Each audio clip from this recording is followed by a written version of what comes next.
Today we will study about the formation of pollen grain and about the formation of male gamete. In previous class we have already studied how the pollen grains are formed. The first question is that pollen grain is the first stage of male gametophyte. First question. Then second question is that the microspore mother cell that forms microspore or pollen grains. These microspore or pollen grains, 4 pollen grains found at a time. So usually it is arranged in the form of tetrahedral in shape. That what is that shape? Tetrahedral in shape. The arrangement of pollen grain is tetrahedral in shape. Usually there may be a question there, and the arrangement may be also linear, but usually it is tetrahedral, or it may have any other shape, but it usually tetrahedral, may be linear, may be spherical, any other else. Then the structure of, now we will come to the structure of pollen grain. Now the pollen grain is covered by outermost axine and the inner wall is called as intine. Now your axine is, this is the axine. Axine is made by sporopollenin. That sporopollenin, it is highly resistant to acid, alkali and temperature, and also it is ornamented. Now it is called as ornamentation of axine. It is ornamented. Next, the intine, that is elastic. So though the sporopollenin is resistant to acid, alkali and temperature, so it can be easily fossilized. Maybe question. Fossilized. Then now inner wall is elastic. That is called as intine. This intine is made by pectocellulose. That is pectin and cellulose. That is pectocellulose. Now in some of the places this axine is thin or absent. That is forming germ pore. Through this germ pore, usually the intine comes outside as pollen tube. Pollen tube. Now axine, intine and the diameter of the pollen grain. The diameter of the pollen grain, again there is a question, that is 25 to 50 micrometer. The diameter of the pollen grain is 25 to 50 micrometer. That is 25 to 50 micrometer. There is a question again. Okay. Then the usually taxonomical add or taxonomy. In taxonomy, how many number of germ pores, what is the ornamentation, and what is the structure of your pollen grain, all it helps in taxonomy. In taxonomy, 3 structures help. What is that 3 structures? First, number of germ pores. Second, ornamentation of axine. Third, structure of axine. All it helps in taxonomy. Okay. Now this is the structure of your pollen grain. Now if it is pollinated by insect, that is insect pollinated, then just above the pollen grain there is another oily coating, oily covering present. That oily covering is called as pollen kit. Sub question. Pollen kit. Now this pollen kit is oily and made by carotenoid or made by lipid. This, what is the function of this pollen kit? If it is pollinated by insect, then its yellow color attracts the insects. First point, its yellow color attracts the insects. And in the second point, its coating, oil coating, prevents the pollen grain from destroyed by UV ray, but protects the pollen grain from UV ray, protects UV ray. Second, attract the insects.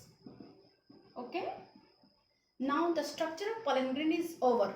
Now we will look to the how the dehiscence of pollen grain takes place. Now come to the structure of anther lobe. Now this is pollen sac. Anther lobe, 4 pollen sac is there. Now this structure is called as, this opening is called as stomium.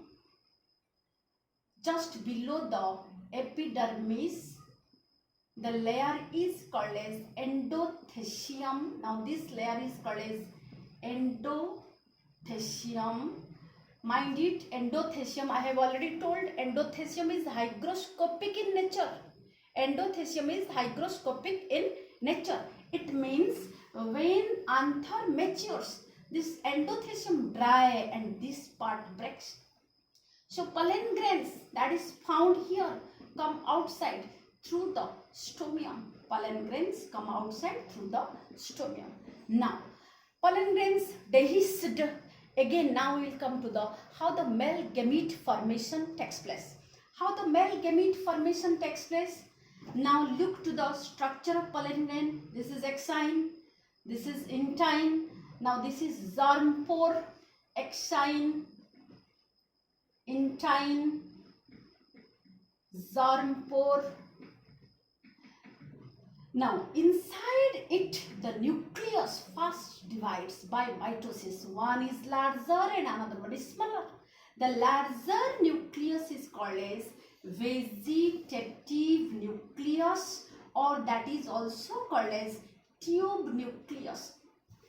The smaller one is called as generative nucleus.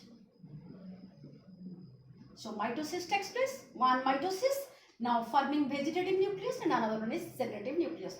Now this vegetative nucleus takes cytoplasm, forming vegetative cell. Generative nucleus takes cytoplasm, forming generative cell. Now within these two cell stages, again there is a question, in 60% of the angiosperm, 60%, just look, in how many percent? 60% of the angiosperm, generally dehiscence of pollen grain takes place in these two cell stages. Dehiscence of pollen grain takes place in these two cell stages. What is the two cell? One is vegetative cell and another one is generative cell. In these two cell stages, 60% of pollen grains dehisce from the anther lobe. Another 40%. What happens in another 40%? In another 40%, the generative cell again divides to form, now this is the vegetative, generative cell again divides to form two sperm or two male gametes. Two sperm or two male gametes. Now this is the 3 cell stage. So usually what happen? Now if the pollen grain come in 2 cell stage or in 40% 3 cell stage, they will fall on the stigma of the female part, gynoecium. Now the pollen grain, now through the, when the pollen grain fall on the stigma, at that time the pollen tube formation takes place. That pollen tube enters, releasing 2 sperms here in the ovary or ovule. Now it is over how the male gamete formation takes place. Now what is the significance of pollen grain? What is the significance of pollen grain? The pollen grain usually helps. Now we'll study about the significance of pollen grain. What is the significance of pollen grain? Pollen grains in some of the plants like calotropis, the pollen, all the pollen grains united forming a jelly-like mass, that is called translator apparatus, forming translator apparatus. So simultaneously all the pollen grains released and go to the stigma part of another flower. Okay. In second, it is used as food supplement. Food supplement in sports persons. Usually they take the pollen grains because of its high energy value. They take it in the form of syrup, tablets, etc. Food supplement. Third one, they usually cause allergy. What is that allergy? Now some of the parthenium, some of pollen grains of parthenium, a poisonous grass-like structure, usually came along with the wheat when wheat was imported. So that came with the wheat. Pollen grains of parthenium and sorghum also causes different types of asthma or allergy reaction, and the pollen grains of ambrosia causes hay fever. Might be a question. Hay fever. Ambrosia causes hay fever, that is running nose. Now your pollen grains can be preserved, that is called cryopreservation. Cryopreservation, that is in liquid nitrogen in -196 degrees centigrade. So pollen grain can be preserved, called cryopreservation, in liquid nitrogen. It can be stored in the form of pollen bank, etc. for further use. Next, the pollen grain. Pollen grains cause all these significances are there, and also there is a viability period of pollen grain. What is that viability period of pollen grain? Now pollen grain can live, in case of rice and wheat, pollen grain may live up to within 30 minutes. Its viability period is only 30 minutes. But in case of rose and many other plants, its viability period is few months also. So finished. What is the significance of pollen grain is finished.